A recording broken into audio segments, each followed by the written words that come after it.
वाहेगुरु वाहेगुरु वाहेगुरु वाहेगुरु वाहेगुरु वाहेगुरु वाहेगुरु वाहेगुरु वाहेगुरु। गुरु फतेह दी सांझ पाउने आ। वाहिगुरू जी का खालसा वाहिगुरू जी की फतेह।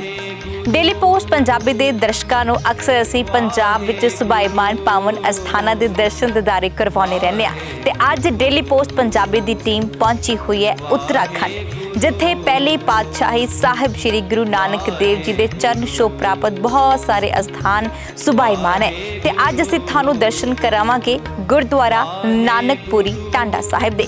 ਇਹ ਉਹ ਪਾਵਨ ਅਸਥਾਨ ਹੈ ਜਿੱਥੇ ਪਹਿਲੀ ਪਾਤਸ਼ਾਹੀ ਸਾਹਿਬ ਸ਼੍ਰੀ ਗੁਰੂ ਨਾਨਕ ਦੇਵ ਜੀ 4 ਵਾਰ ਮੰਡੀ ਦੇ ਵਿੱਚ ਵਿਕੇ ਸੀ। ਆਖਰ ਕੀ ਕਾਰਨ ਰਿਹਾ ਗੁਰੂ ਸਾਹਿਬ ਦੇ ਮੰਡੀ 'ਚ ਵਿਕਣ ਦਾ? ਗੁਰੂ ਸਾਹਿਬ ਬਹੁਤ ਖੂਬਸੂਰਤ ਸੰਦੇਸ਼ ਦਿੰਦੇ ਹੋਏ ਰੁਹੇਲੇ ਪਠਾਨਾਂ ਨੂੰ ਕੁਰਾਹੇ ਰਾਹੇ ਤੋਂ ਸਿੱਧੇ ਰਾਹ ਪਾਉਂਦੇ ਨੇ ਤੇ ਕਿਸ ਤਰ੍ਹਾਂ ਗੁਰੂ ਸਾਹਿਬ ਮੰਡੀ ਦੇ ਵਿੱਚ ਵਿਕਦੇ ਨੇ ਔਰ ਕੀ ਵੱਡਾ ਸੰਦੇਸ਼ ਦਿੱਤਾ ਜਾਂਦਾ ਹੈ, ਕਿੰਨੇ ਵੱਡੇ ਅਸਥਾਨ ਇੱਥੇ ਸੁਭਾਈਮਾਨ ਨੇ। ਆਓ ਫਿਰ ਦਰਸ਼ਨ ਦਿਦਾਰੇ ਕਰਦੇ ਹਾਂ ਪਾਵਨ ਅਸਥਾਨ ਦੇ।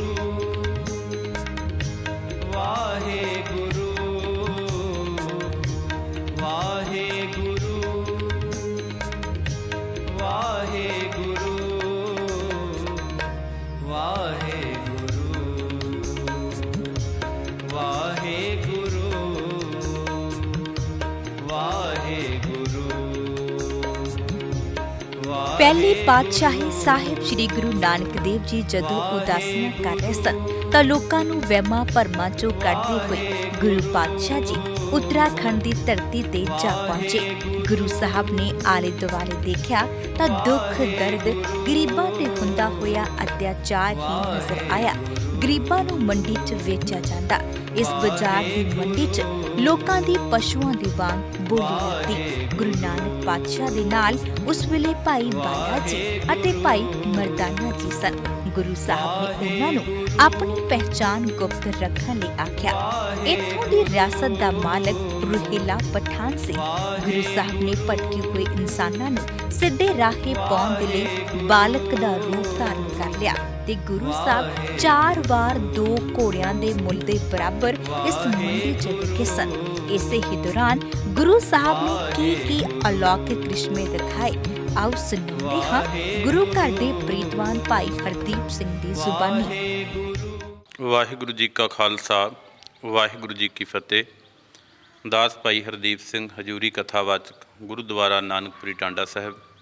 ਗੁਰੂ ਸਵਾਰੀ ਸਾਧ ਸੰਗਤ ਜੀ, ਇਹ ਜੋ ਅਸਥਾਨ ਜਿਸ 'ਤੇ ਆਪ ਦਰਸ਼ਨ ਕਰ ਰਹੇ ਹੋ ਗੁਰਦੁਆਰਾ ਨਾਨਕਪੁਰੀ ਟਾਂਡਾ ਸਾਹਿਬ, ਜੋ ਕਿ ਉੱਤਰਾਖੰਡ ਔਰ ਯੂਪੀ ਦੇ ਬਾਰਡਰ 'ਤੇ ਹੈ, ਜੋ ਕਿ ਅੱਜ ਕੱਲ੍ਹ ਉੱਤਰਾਖੰਡ ਦੇ ਵਿੱਚ ਆ ਰਿਹਾ, ਨਾਲ ਹੀ ਯੂਪੀ ਦਾ ਬਾਰਡਰ ਹੈ। ਔਰ ਇਸ ਇਲਾਕੇ ਨੂੰ ਰੁਹੇਲਖੰਡ ਦੇ ਇਲਾਕੇ ਦੇ ਨਾਲ ਜਾਣਿਆ ਜਾਂਦਾ ਸੀ, ਕਿਉਂਕਿ ਇੱਥੇ ਰੁਹੇਲੇ ਪਠਾਨਾਂ ਦਾ ਰਾਜ ਹੋਇਆ ਕਰਦਾ ਸੀ। ਔਰ ਇਸ ਇਲਾਕੇ ਦੇ ਵਿੱਚ ਇੱਕ ਬਾਜ਼ਾਰ ਲੱਗਦੇ ਸਨ। ਉਹਨਾਂ ਬਾਜ਼ਾਰਾਂ ਦੇ ਵਿੱਚ ਬੱਚਿਆਂ ਨੂੰ, ਔਰਤਾਂ ਨੂੰ ਖੜੇ ਕਰਕੇ ਪਸ਼ੂਆਂ ਵਾਂਗ ਬੋਲੀ ਲਾ ਕੇ ਵੇਚਿਆ ਜਾਂਦਾ ਸੀ।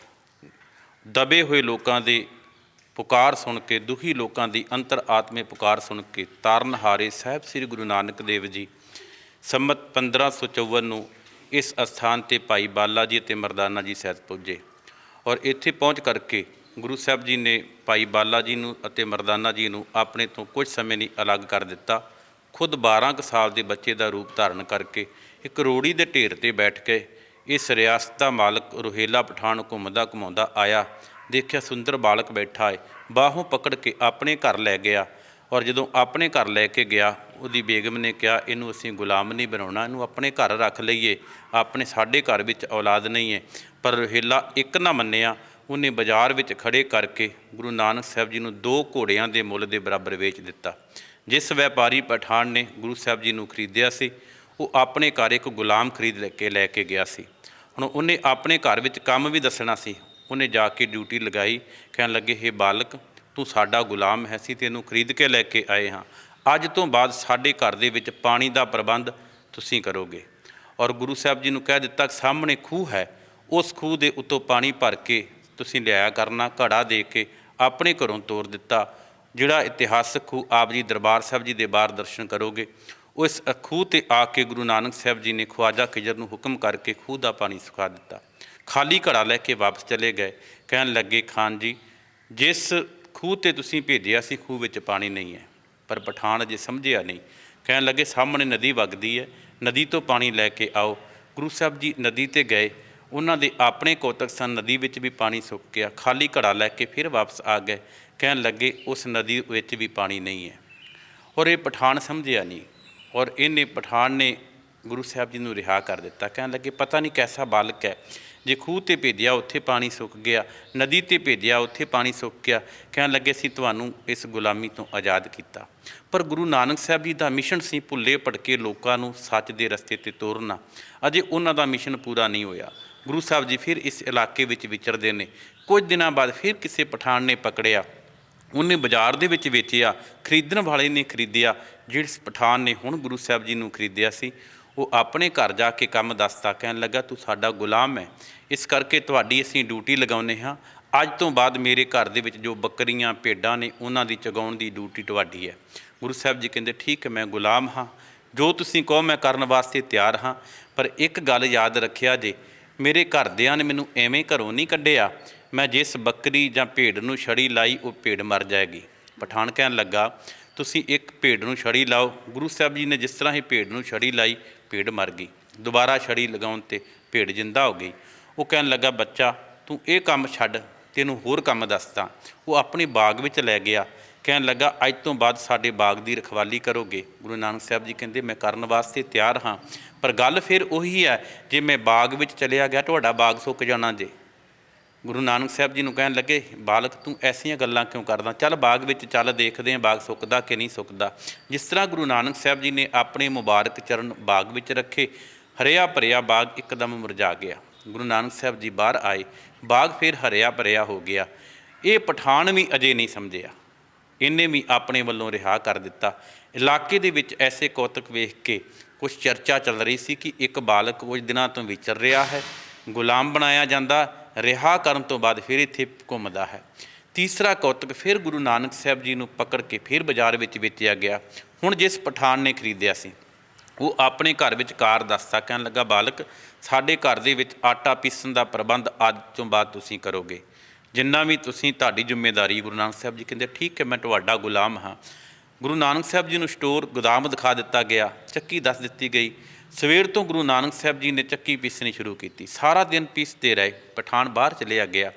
ਦੁਪਹਿਰ ਤੋਂ ਬਾਅਦ ਪਠਾਣੀ ਵੇਖਣ ਵਾਸਤੇ ਗਈ ਕਿ ਕਿੰਨਾ ਕੁ ਨਵੇਂ ਗੁਲਾਮ ਨੇ ਕੰਮ ਕੀਤਾ, ਔਰ ਦੇਖ ਕੇ ਉਹ ਹੈਰਾਨ ਹੋ ਗਈ। ਬਹੁਤ ਸਾਰਾ ਅਨਾਜ ਮੁੱਕ ਚੁੱਕਿਆ ਸੀ, ਪਰ ਆਟਾ ਅਜੇ ਇੱਕ ਬੁੱਕ ਤੋਂ ਨਹੀਂ ਸੀ ਵਧਿਆ। ਉਹ ਰੌਲਾ ਪਾਉਣ ਲੱਗੀ। ਇੰਨੀ ਦੇਰ ਨੂੰ ਪਠਾਨ ਵੀ ਆ ਗਿਆ। ਆਇਆ ਜਦੋਂ ਪਠਾਨ, ਕਹਿਣ ਲੱਗੀ, ਕਿਸ ਬਲਾ ਨੂੰ ਪਕੜ ਕੇ ਲੈ ਕੇ ਆਏ ਹੋ? ਸਵੇਰ ਤੋਂ ਲਾ ਕੇ ਚੱਕੀ ਚਲਾ ਰਿਹਾ ਹੈ, ਨਾ ਭੁੱਖ ਦੀ ਪਰਵਾਹ ਨਾ ਤੇਹ ਦੀ ਪਰਵਾਹ। ਬਹੁਤ ਸਾਰਾ ਅਨਾਜ ਮੁੱਕ ਗਿਆ, ਪਰ ਆਟਾ ਇੱਕ ਬੁੱਕ ਤੋਂ ਨਹੀਂ ਵਧਿਆ।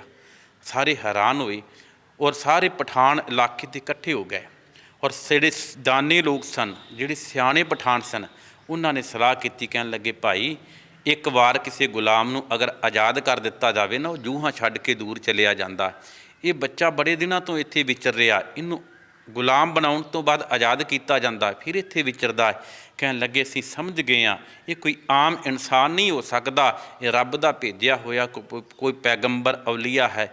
ਔਰ ਢਹਿ ਕੇ ਚਰਨਾਂ 'ਤੇ ਡਿੱਗ ਕੇ ਗੁਰੂ ਨਾਨਕ ਸਾਹਿਬ ਦੇ ਕਹਿਣ ਲੱਗੇ, ਅਸੀਂ ਸਮਝ ਗਏ ਤੁਸੀਂ ਆਮ ਇਨਸਾਨ ਨਹੀਂ। ਮਾਲਕੋ, ਸਾਨੂੰ ਦੱਸੋ ਸਾਡੇ ਤੋਂ ਭੁੱਲ ਕੀ ਹੋਈ? ਗੁਰੂ ਨਾਨਕ ਸਾਹਿਬ ਜੀ ਕਹਿਣ ਲੱਗੇ, ਤੁਸੀਂ ਬੱਚਿਆਂ ਨੂੰ, ਔਰਤਾਂ ਨੂੰ ਬਾਜ਼ਾਰ ਵਿੱਚ ਖੜੇ ਕਰਕੇ ਪਸ਼ੂਆਂ ਵਾਂਗ ਬੋਲੀ ਲਾ ਕੇ ਵੇਚਦੇ ਹੋ, ਇਦੋਂ ਵੱਡਾ ਤੁਹਾਡਾ ਗੁਨਾਹ ਕੀ ਹੋ ਸਕਦਾ ਹੈ? ਕਹਿਣ ਲੱਗੇ, ਅਸੀਂ ਤੇ ਪਿਆਸੇ ਮਰ ਚੱਲੇ, ਖੂਹਾਂ ਨਾਲਿਆਂ ਦਾ ਪਾਣੀ ਸੁੱਕ ਗਿਆ, ਸਾਨੂੰ ਬਖਸ਼ ਲਓ। ਗੁਰੂ ਨਾਨਕ ਸਾਹਿਬ ਜੀ ਕਹਿਣ ਲੱਗੇ, ਤੁਸੀਂ ਆਪਣੀ ਭੁੱਲ ਬਖਸ਼ਾਉਣੀ ਚਾਹੁੰਦੇ ਹੋ ਤੇ ਪਸ਼ੂਆਂ ਵਾਂਗ ਬੱਚਿਆਂ ਨੂੰ, ਔਰਤਾਂ ਨੂੰ ਵੇਚਣਾ ਛੱਡ ਦਿਓ, ਤੁਹਾਡੇ ਘਰਾਂ ਦੇ ਵਿੱਚ ਸਾਰੇ ਸੁੱਖ ਹੋਣਗੇ, ਨਦੀਆਂ ਨਾਲਿਆਂ 'ਚ ਪਾਣੀ ਵੀ ਆ ਜਾਏਗਾ। ਸਾਰੇ ਮੁਸਲਮਾਨਾਂ ਨੇ, ਪਠਾਨਾਂ ਨੇ ਗੁਰੂ ਨਾਨਕ ਸਾਹਿਬ ਜੀ ਦੇ ਚਰਨਾਂ 'ਤੇ ਢਹਿ ਕੇ ਮਾफ़ੀ ਮੰਗੀ। ਹੁਣ ਜਿਸ ਪਠਾਨ ਨੇ ਚੱਕੀ ਪੀਸੀ ਸੀ, ਉਹ ਪਠਾਨ ਕਹਿਣ ਲੱਗਾ, ਗੁਰੂ ਨਾਨਕ ਸਾਹਿਬ ਜੀ ਕਹਿਣ ਲੱਗੇ, ਭਾਈ ਦੇਖੋ ਤੁਹਾਡਾ ਨੁਕਸਾਨ ਬੜਾ ਹੋਇਆ, ਅਨਾਜ ਤੁਹਾਡਾ ਮੁੱਕ ਗਿਆ, ਆਟਾ ਤੁਹਾਨੂੰ ਨਹੀਂ ਮਿਲਿਆ। ਗੁਰੂ ਨਾਨਕ ਸਾਹਿਬ ਜੀ ਨੇ ਆਪਣੇ ਕੋਲੋਂ ਇੱਕ ਹੀਰਾ ਕੱਢ ਕੇ ਦਿੱਤਾ। ਇਤਿਹਾਸ ਕਹਿੰਦਾ ਉਸ ਹੀਰੇ ਦੀ ਕੀਮਤ ਕਿਸੇ ਪਠਾਨ ਤੋਂ ਦਿੱਤੀ ਨਹੀਂ ਗਈ। ਪਠਾਨ ਤੇ ਲੈਂਦਾ ਹੀ ਨਹੀਂ ਸੀ, ਉਹ ਤੇ ਮਾਫੀਆਂ ਮੰਗਦਾ ਸੀ। ਗੁਰੂ ਨਾਨਕ ਸਾਹਿਬ ਜੀ ਕਹਿਣ ਲੱਗੇ ਨਹੀਂ, ਤੁਹਾਡੇ ਅਸੀਂ ਨੁਕਸਾਨ ਪੂਰਾ ਕਰਕੇ ਜਾਣਾ। ਫਿਰ ਜਦੋਂ ਕਿਸੇ ਤੋਂ ਕੀਮਤ ਨਾ ਦਿੱਤੀ ਗਈ, ਉਹਨਾਂ ਪਠਾਨਾਂ ਨੇ ਹੀਰਾ ਵਾਪਸ ਕਰ ਦਿੱਤਾ, ਆਪਣੇ ਗੁਨਾਹਾਂ ਦੀ ਮਾਫੀ ਮੰਗੀ। ਜਿਸ ਅਸਥਾਨ 'ਤੇ ਗੁਰੂ ਨਾਨਕ ਸਾਹਿਬ ਜੀ ਨੇ ਇਹ ਕੌਤਕ ਕੀਤੇ ਸਨ, ਜਿੱਥੇ ਘਾਟ 'ਤੇ ਪਾਣੀ ਭਰਨ ਵਾਸਤੇ ਗਏ, ਪੰਥ ਰਤਨ ਸੱਚਖੰਡ ਵਾਸੀ ਬਾਬਾ ਹਰਬੰਸ ਸਿੰਘ ਜੀ, ਸੱਚਖੰਡ ਵਾਸੀ ਬਾਬਾ ਫੌਜਾ ਸਿੰਘ ਜੀ, ਉਹਨਾਂ ਤੋਂ ਵਰੋਸਾਏ ਹੋਏ ਸਤਿਕਾਰਯੋਗ ਬਾਬਾ ਜੀ ਬਾਬਾ ਬਚਨ ਸਿੰਘ ਜੀ, ਡੇਰਾ ਕਾਰ ਸੇਵਾ ਦਿੱਲੀ ਵਾਲੇ, ਇਹਨਾਂ ਮਹਾਂਪੁਰਸ਼ਾਂ ਨੇ ਸੰਗਤਾਂ ਦੇ ਸਹਿਯੋਗ ਦੇ ਨਾਲ ਇਹਨਾਂ ਅਸਥਾਨਾਂ ਦੇ ਉੱਤੇ ਗੁਰਦੁਆਰਾ ਗੁਰੂ ਘਾਟ ਸਾਹਿਬ, ਜਿੱਥੇ ਪਾਣੀ ਭਰਨ ਵਾਸਤੇ ਗਏ, ਜਿੱਥੇ ਭੇਡ ਨੂੰ ਮਾਰ ਕੇ ਜਿੰਦਾ ਕੀਤਾ, ਗੁਰਦੁਆਰਾ ਮਾਰਜੀ ਵਾਲਾ ਸਾਹਿਬ, ਔਰ ਜਿੱਥੇ ਬਾਗ ਸੁੱਕਾ ਤੇ ਫਿਰ ਹਰਿਆ ਹੋਇਆ ਉੱਥੇ ਗੁਰਦੁਆਰਾ ਗੁਰੂ ਕਾ ਬਾਗ ਸਾਹਿਬ, ਜਿੱਥੇ ਚੱਕੀ ਪੀਸੀ ਉੱਥੇ ਗੁਰਦੁਆਰਾ ਚੱਕੀ ਸਾਹਿਬ ਮਹਾਂਪੁਰਸ਼ਾਂ ਨੇ ਬਣਾਏ ਨੇ ਸੁੰਦਰ ਇਮਾਰਤਾਂ। ਔਰ ਜਿੱਥੇ ਆਪ ਸਥਾਨ ਦਰਸ਼ਨ ਕਰ ਰਹੇ ਹੋ, ਗੁਰਦੁਆਰਾ ਨਾਨਕਪੁਰੀ ਟਾਂਡਾ ਸਾਹਿਬ। ਦੱਸ ਦਿੰਦੇ ਹਾਂ ਕਿ ਇਹ ਪਾਵਨ ਅਸਥਾਨ ਅੱਧਾ ਉੱਤਰ ਪ੍ਰਦੇਸ਼ 'ਚ ਔਰ ਅੱਧਾ ਉੱਤਰਾਖੰਡ ਦੇ ਵਿੱਚ ਆਉਂਦਾ ਹੈ। ਉਸ ਸਮੇਂ ਇਸ ਧਰਤੀ ਨੂੰ ਰੁਹੇਲਖੰਡ ਕਿਹਾ ਜਾਂਦਾ ਸੀ। ਸ਼੍ਰੀ ਗੁਰੂ ਨਾਨਕ ਦੇਵ ਜੀ ਇੱਥੇ ਰੁਹੇਲਾ ਪਠਾਨਾਂ ਨੂੰ ਭੈੜੇ ਕੁਕਰਮਾਂ ਤੋਂ ਉਹਨਾਂ ਨੇ ਬਾਹਰ ਕੱਢਿਆ ਤੇ ਸਭ ਦਾ ਸਤਿਕਾਰ ਕਰਨ ਦਾ ਉਪਦੇਸ਼ ਦਿੱਤਾ।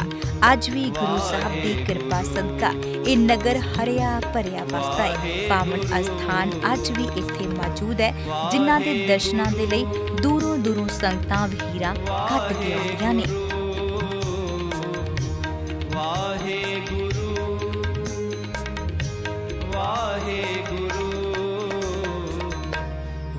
ਆਰ ਨਾਨਕ ਪਾਰ ਨਾਨਕ ਸਭ ਥਾਂ ਏਕ ਓੰਕਾਰ ਨਾਨਕ। ਜਿੱਥੇ ਜਿੱਥੇ ਵੀ ਪਾਤਸ਼ਾਹੀਆਂ ਨੇ ਚਰਨ ਪਾਏ ਨੇ, ਉੱਥੇ ਉੱਥੇ ਪਾਵਨ ਅਸਥਾਨ ਸੁਭਾਇਮਾਨ ਨੇ। ਗੁਰੂ ਸਾਹਿਬ ਨੇ 4 ਉਦਾਸੀਆਂ ਕੀਤੀਆਂ ਸੀ ਤੇ ਉਦਾਸੀਆਂ ਕਰਦੇ ਕਰਦੇ ਜਿੱਥੇ ਪਹਿਲੀ ਪਾਤਸ਼ਾਹੀ ਭਾਈ ਬਾਲਾ ਜੀ, ਭਾਈ ਮਰਦਾਨਾ ਜੀ ਦੇ ਨਾਲ ਜਿੱਥੇ ਜਿੱਥੇ ਉਹਨਾਂ ਨੇ ਚਰਨ ਪਾਏ ਨੇ, ਬਹੁਤ ਸਾਰੇ ਲੋਕਾਂ ਨੂੰ ਰਾਹੇ ਪਿਆ ਨੂੰ, ਭਟਕੇ ਹੋਏ ਲੋਕਾਂ ਨੂੰ ਸਿੱਧੇ ਰਾਹੇ ਪਾਇਆ। ਔਰ ਇਸੇ ਤਰ੍ਹਾਂ ਉੱਤਰਾਖੰਡ ਦੀ ਪਾਵਨ ਧਰਤੀ ਤੇ ਬਹੁਤ ਖੂਬਸੂਰਤ ਅਸਥਾਨ ਸੁਭਾਇਮਾਨ ਹੈ, ਜਿਨ੍ਹਾਂ ਦੇ ਦਰਸ਼ਨ ਦਿਦਾਰੇ ਤੁਹਾਨੂੰ ਕਰਵਾਉਂਦੇ ਰਵਾਂਗੇ। ਤੇ ਹੁਣ ਅਸੀਂ ਚਾਲੇ ਪਾਵਾਂਗੇ ਅਗਲੇ ਅਸਥਾਨ ਤੇ। ਅੱਜ ਅਸੀਂ ਤੁਹਾਨੂੰ ਦਰਸ਼ਨ ਕਰਵਾਏ ਨੇ ਗੁਰਦੁਆਰਾ ਨਾਨਕਪੁਰੀ ਟਾਂਡਾ ਸਾਹਿਬ ਦੇ। ਆਓ ਹੋਰ ਗੁਰਧਾਮਾਂ ਦੇ ਦਰਸ਼ਨ ਦਿਦਾਰੇ ਕਰਵਾਉਣ ਦੇ ਲਈ ਅੱਗੇ ਨੂੰ ਚਾਲੇ ਪਾਵਾਂਗੇ, ਪਰ ਤੁਸੀਂ ਸਾਡੇ ਨਾਲ ਇਸੇ ਤਰ੍ਹਾਂ ਜੁੜੇ ਰਹਿਣਾ ਹੈ। ਨਾਲ ਦੀ ਨਾਲ ਇਹਨਾਂ ਸਾਰੀ ਕਵਰੇਜ ਜੋ ਤੁਹਾਨੂੰ ਡੇਲੀ ਪੋਸਟ ਪੰਜਾਬੀ ਦੇ ਵੱਲੋਂ ਦਿਖਾਈ ਜਾ ਰਹੀ ਹੈ, ਸ਼ੇਅਰ ਕਰਨਾ ਨਾ ਭੁੱਲਣਾ, ਤਾਂ ਕਿ ਇਹ ਪਾਵਨ ਅਸਥਾਨਾਂ ਦੀ ਨਜ਼ਰ ਔਰ ਲੋਕ ਜਿਹੜੇ ਨੇ ਸ਼ਰਧਾਲੂ ਨੇ ਇਸ ਅਸਥਾਨਾਂ ਤੇ ਜ਼ਰੂਰ ਆਉਣ। ਪੰਜਾਬ ਦੀ ਧਰਤੀ ਤੋਂ ਉੱਤਰਾਖੰਡ ਦੀ ਧਰਤੀ ਦੇ ਵੱਲ ਜਦੋਂ ਵੀ ਕਿਤੇ ਆਓ ਤੇ ਇਹਨਾਂ ਪਾਵਨ ਗੁਰਧਾਮਾਂ ਦੇ ਦਰਸ਼ਨ ਦਿਦਾਰੇ ਜ਼ਰੂਰ ਕਰਿਓ। ਹੁਣ ਤੁਹਾਡੇ ਤੋਂ ਲਵਾਂਗੇ ਆਗਿਆ। ਸਹਿਯੋਗੀ ਪਰਵਿੰਦਰ ਸਿੰਘ ਦੇ ਨਾਲ ਮਨਦੀਪ ਕੌਰ ਸੰਧੂ। ਵਾਹਿਗੁਰੂ ਜੀ ਕਾ ਖਾਲਸਾ, ਵਾਹਿਗੁਰੂ ਜੀ ਕੀ ਫਤਿਹ।